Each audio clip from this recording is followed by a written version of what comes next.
So in this video, I'm going to show you how to create an attendance tracker template in Google Sheets. So we will cover creating our own attendance tracker template, but Google Sheets also has a built-in option. So I'm going to show you how to use that as well. So the very first thing that I'm going to do is create my very own attendance tracker template. So the first thing that I want to do is come up with the layout and formatting of my template. So what I want is a place to enter names, and I'm going to do student names. And then I want a place where I'm going to count whether the student was present. We're going to do a place where we can count if they were absent. And then we want the percentage of how often they were present. Then what I'm going to do is add in some student names really quick. So I'm just going to type a few names. And then I'm going to apply some formatting here. So I want this centered, so I'm going to highlight all this. I'm going to come up to the top and I'm going to center. And then I want these bold, so I'm going to press Control B on my keyboard, and I'm going to do a fill color. I'm going to do this light purple. Now what I want to do is add in the weeks. So I'm just going to add 3 weeks into my attendance tracker template. So what I'm going to do here is I'm going to select all of these columns and I'm going to resize them. And then what I want to do is add week 1. So I'm going to do week 1, and I want to make this week span 5 days. We're just going to do Monday, Tuesday, Wednesday, Thursday, Friday. Then what I'm going to do is make both of these bold, and what I want to do is merge cells so this week 1 spans across these 5 cells here. So then what I'm going to do is highlight this, come into the top, and we're going to merge cells. And what I'm going to do is make this a fill color. I'm going to choose this tan, and then we're going to center all of this as well.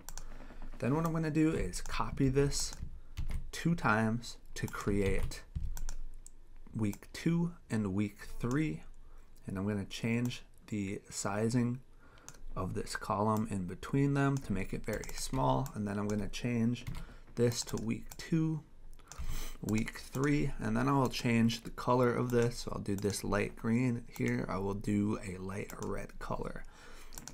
Now that I have the basic layout and formatting of my template set up, I want to insert checkboxes so that when a student is present, you can check the box to say that they were here. So what I'm going to do is highlight these cells for the days, and I'm going to go to Insert, Checkbox.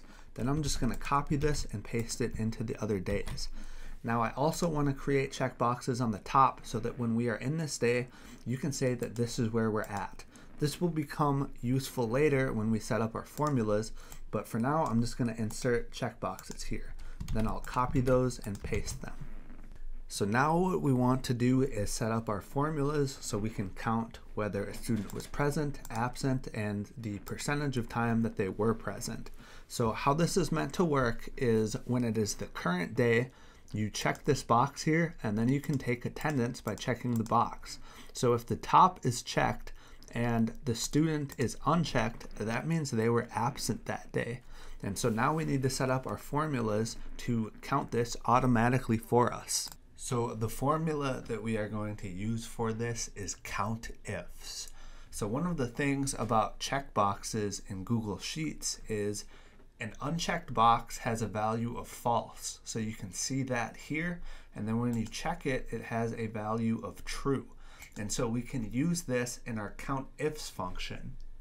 Okay, I'm going to pause the lesson really quick and let you know about my free course. If you are a beginner at Excel or Google Sheets, I have a free course with the 9 most fundamental lessons that you need to master. Click the link in the description of the video to get the course now. So I'm going to select this cell where I want to start my formula. I'm going to do equals, and then I'm going to do COUNTIFs. Now first is my first criteria range. So I want this, and we want to return a count if this equals true, which means the box is checked. And then our second criteria is that this also equals true. which means again the box is checked. So now if this box is checked and this box is checked, Then we return a count, which means the student was present.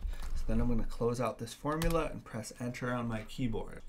Now let's just check to make sure this is working properly. So if we're in a new day and the student is here, the count should increment.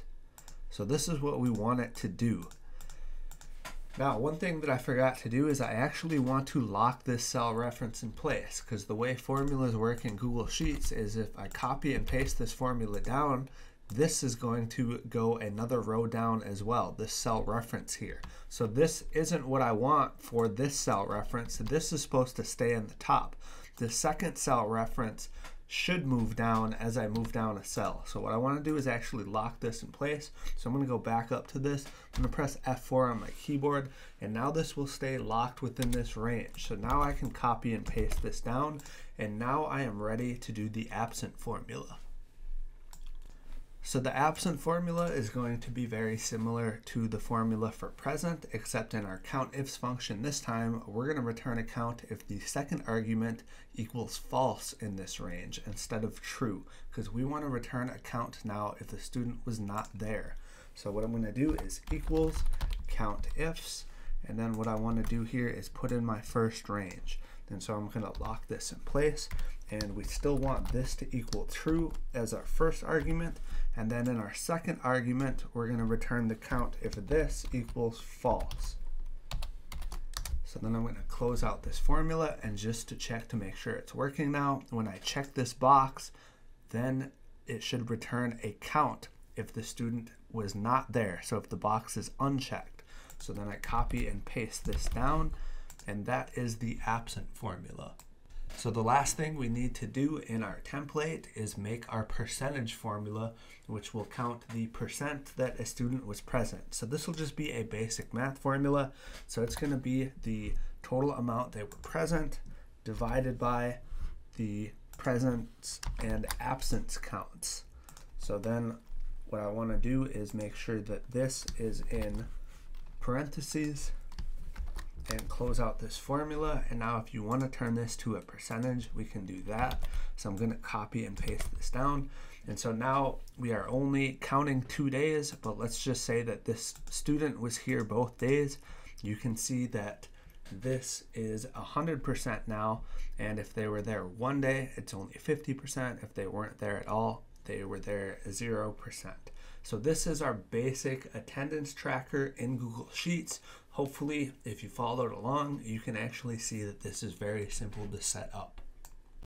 Now, if you prefer not to create your own, again, Google Sheets has a built-in attendance tracker that I will be looking at next.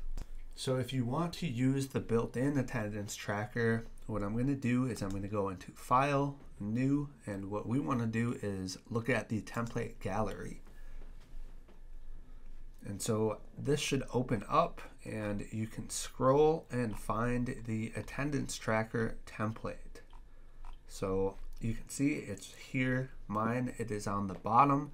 So I'm going to select attendance. And now you can see that this has opened up. So this is the built-in one. So it has dates here. It is set up with class name and teacher, and then some spots where you can enter different students' names. And so there are some instructions at the top. So enter P for present, L for late, E for unexcused absence, and U for unexcused absence. And then you can use the attendance key tab at the bottom here to customize.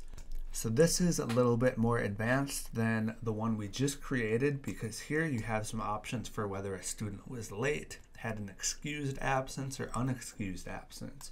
And so how it's meant to work is if they were present, you put a P here. If they were late, you can put an L. If they had an excused absence, you would just put an E. And then if they had an unexcused absence, you would put a U. And what this does then is it returns the counts for each of these criterias. So this is something that you might find useful. Now you can also edit the attendance key by selecting the attendance key tab at the bottom. So here there are some basic instructions. So you can change the attendance key by updating the values below, or you can add classes by duplicating the class 1 sheet tab, and it will automatically reference the attendance key. So if instead of present or late, you want to do something else like H for whether the student was here, or you could do A for absent. Here you could edit that if you prefer to use different terminology. So if they were here, then we would do an H, and if they were not, we want to do an A. So that is an option that you have, and so you can see that here it counts the absences because I changed the letter that we're going to use. So this is already built out to be fully functional and ready to use. So if you would prefer to just use the built-in one, that could save you a lot of time. However, sometimes it's useful to just create your own with what you want in your attendance key. So that is pretty much it for this video. I just wanted to show how to create your own attendance tracker template as well as quickly use the built-in one. So as always, if you have any questions, just let me know in the comments. Thank you for watching the video. If you haven't already, make sure to hit that subscribe button. I'm also going to place a link in the description of the video where you can subscribe to my email newsletter to get free updates and lessons sent straight to your email. Let me know if you have any questions or comments.